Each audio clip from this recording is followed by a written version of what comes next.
I've got a question for Sam Cleefin. So Finnick's character has been performing for the Capitol a lot longer than Katniss was. And he gets kind of a real cracker of a monologue in this film, where I think all of the pieces sort of come together in a very short period of time. I wondered if you could talk about, you know, he's sort of experiencing like a little bit of a revenge in that speech, as well as he's trying to protect someone, and all the pieces of his character are kind of coming together there. Well, I think that's, throughout this sort of film, Finnick grows in confidence, and you start seeing the sort of the glint in his eye come back from the, you know, the charming, beautiful man that he was in the last one. So I think it's his confidence is back. He's ready to fight for what he believes in. He realizes that he's not a lone wolf, that he has Katniss to look to kind of, to be inspired by.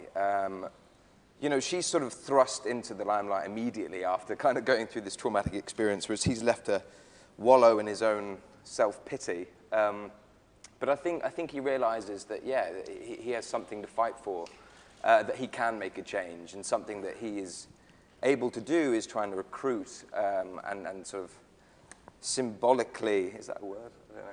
Yeah, yes. I like it. I'm going to go with it. Symbolically kind of, recruit newbies. And it's obviously something that BT does is able to kind of, what's the word? Distribute this message to all of the districts, and therefore it's, you know, obviously an important message and an important moment in Finnick's life, I guess. Yeah. Ismail from the Huffington Post French edition. I wanted to know, Jennifer, how are you linked with your character, because she's the center of the attention, and in your career you are also the center of the attention. How do you feel connected with her? I always get nervous kind of making comparisons, because Katniss is the leader of a rebellion that changes the world, and I'm, you know, just chilling. A clown. We're clowns. And I'm a pawn on a chessboard. Oh, well, that was very similar. I'll take this one. Thank you, Natalie. Nice. I'll take this one because I stood next to Jennifer Lawrence for 9 months as an actress watching another actress, and I stood by her as Cressida watching Katniss. Jen was saying that Katniss doesn't have any ego, nor does Jennifer Lawrence. And the reason that Katniss is so compelling to an audience and charismatic is because she's true to herself, and she doesn't suffer the bullshit, the BS, and the superficial elements.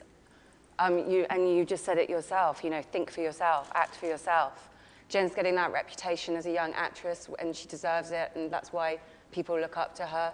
She's a great role model, and so is Katniss Everdeen. There's simpatico in that. So she can't comment on that herself, because by the very nature of her personality, she wouldn't. So, thank you. Good job. Good.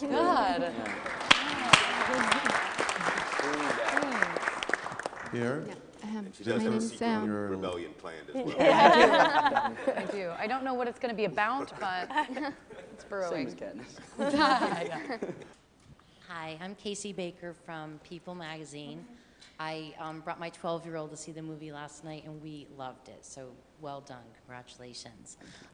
For Jennifer and Liam, what is something you learned about yourself from the very beginning, or about each other, that maybe surprised you? Something I always learned from Jem was, you know, to stay in the moment and be honest, and you know, never change for the wrong reasons. You know, just be yourself. That was something so great that I always noticed about Jem, was no matter what, she was just herself, and she was honest, and you know, she enjoyed what she was doing, and she was happy in the moment. You know, I think that's why she's a great actress, is because she adapts to a situation so easily. Thanks. Welcome. God, this is like the best press conference ever. Natalie, do you have anything to say?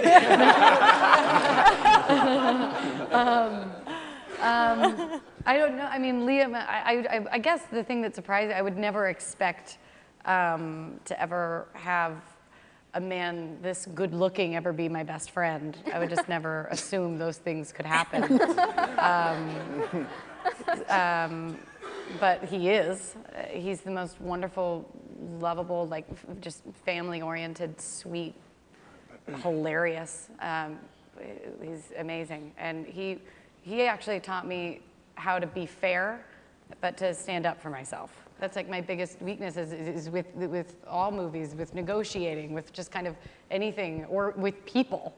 I am a wimp about standing up for myself, and Liam is always fair. He's always on time, he's always doing his job, but he's really good about, you know, making sure that everything stays fair, whereas I like used to let people walk all over me, but, you know, he's kind of teaching me to like toughen up a little bit, which is important, and I needed that. Thanks, buddy. Thanks, yeah. Well, before we finish up, what